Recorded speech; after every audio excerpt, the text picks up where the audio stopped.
Ma belle-mère se transformait en lézard doré et tuait mes bébés. À chaque naissance, elle surgissait de nulle part, rampait dans la chambre du bébé, puis disparaissait. Et dès qu'elle disparaissait, mon enfant mourait. Le même cauchemar répété 3 fois. Les mois passèrent lentement, entre angoisse et prière. Quand Adam découvrit qu'elle était de nouveau enceinte, elle pleura longtemps. Pas de joie, pas tout à fait de peur non plus, plutôt un mélange douloureux des deux. Elle s'était promis de ne plus espérer, mais cette fois, quelque chose semblait différent. La grossesse était calme, sans malaise, sans fièvre. Même Ézéchiel, d'ordinaire tendu et nerveux, retrouvait parfois le sourire. Chaque soir, ils priaient ensemble, les mains enlacées sur le ventre rond d'Adam. Ézéchiel avait appelé sa mère pour lui annoncer la nouvelle. La vieille femme, au bout du fil, avait éclaté de rire et béni la jeune femme d'une voix tremblante. « Que Dieu garde cet enfant pour toi, ma fille. Que cette fois la joie demeure. » Mais dans la voix de Mamatine Chigniré, il y avait une vibration étrange. Une émotion qu'Adam n'avait jamais entendue auparavant. Une sorte de tristesse mêlée à une attente muette. Le soir même, Adam fit un nouveau rêve. Sous le même arbre tordu, la vieille femme tenait maintenant un nouveau-né dans ses bras. Le bébé pleurait et la femme le berçait en chuchotant. « Je ne le prends pas pour te punir.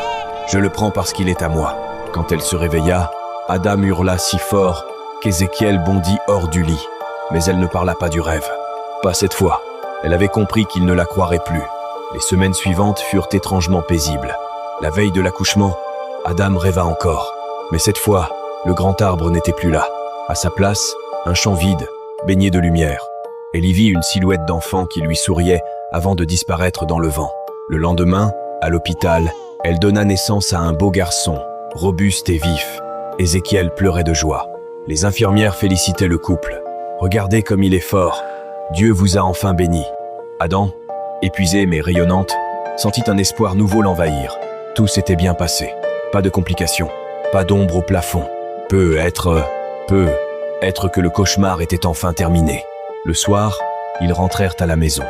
Ézéchiel avait décoré la chambre du bébé de petits rideaux bleus et d'un berceau en bois clair. Ils s'assirent tous les deux dans le salon, la lumière tamisée, le bébé dormant paisiblement sur la poitrine de sa mère. Le silence de la nuit semblait doux, presque sacré. Mais soudain, un bruit léger résonna près de la fenêtre.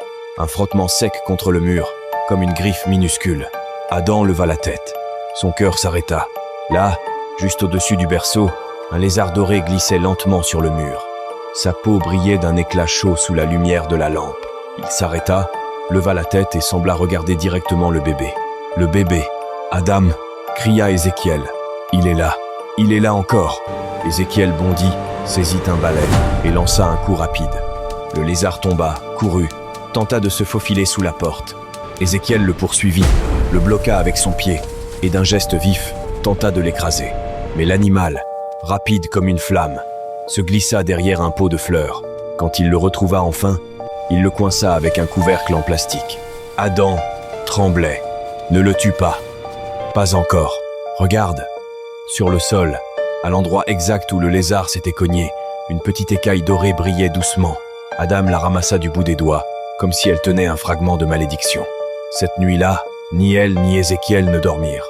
Et au loin, dans le village d'Oboudou, Mama Chinière se réveilla en sursaut, hurlant de douleur et criant le nom de son fils. Le lendemain matin, le soleil perçait à peine à travers les rideaux. La maison était silencieuse, mais l'air semblait lourd, comme s'il portait un secret. Adam berçait doucement le bébé dans ses bras, son regard inquiet fixé sur la bouteille où Ézéchiel avait enfermé le lézard doré la veille. L'animal était toujours là, vivant, tournant sans cesse dans le plastique transparent, sa peau scintillant d'un éclat étrange. Parfois, il s'arrêtait, levait la tête et fixait Adam, comme s'il la reconnaissait. Chaque fois qu'elle croisait ce regard, un frisson glacial la traversait. Ézéchiel, lui, ne savait plus quoi penser. Il voulait croire qu'il s'agissait d'un simple animal. Mais le timing, la peur dans les yeux de sa femme, tout cela formait une ombre qu'il n'arrivait plus à repousser. Et puis il y eut cet appel, reçu juste avant l'aube. Son téléphone vibra. C'était sa petite sœur du village. Sa voix tremblait. « Frère, Ézéchiel, viens vite. Maman est tombée. Elle ne bouge plus. La moitié de son corps.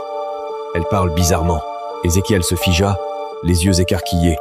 Il regarda le lézard enfermé dans la bouteille et au même instant, la créature se mit à s'agiter violemment, frappant les parois avec frénésie, comme si elle étouffait. Adam se leva d'un bond. Tu vois, Ézéchiel, quand ce lézard souffre, ta mère souffre aussi. Assez, cria-t-il, les mains tremblantes. Tu veux dire que ma propre mère est ce démon? Que ma mère s'est changée en lézard? Adam s'approcha, les larmes aux yeux. Je ne veux pas y croire non plus. Mais regarde, ce n'est pas une coïncidence. À chaque naissance, cette chose apparaît et ton enfant meurt. Et maintenant que nous l'avons attrapé, ta mère tombe malade. Ézéchiel ouvrit la bouche, mais ne répondit pas. Il prit son téléphone, composa de nouveau le numéro du village, et quand il entendit la respiration faible de sa mère, quelque chose en lui se brisa. « Maman, je vais venir. Tiens bon, je vais t'amener ici. Je vais m'occuper de toi. » Mais au fond de lui, une peur nouvelle était née, une peur qu'il refusait de nommer.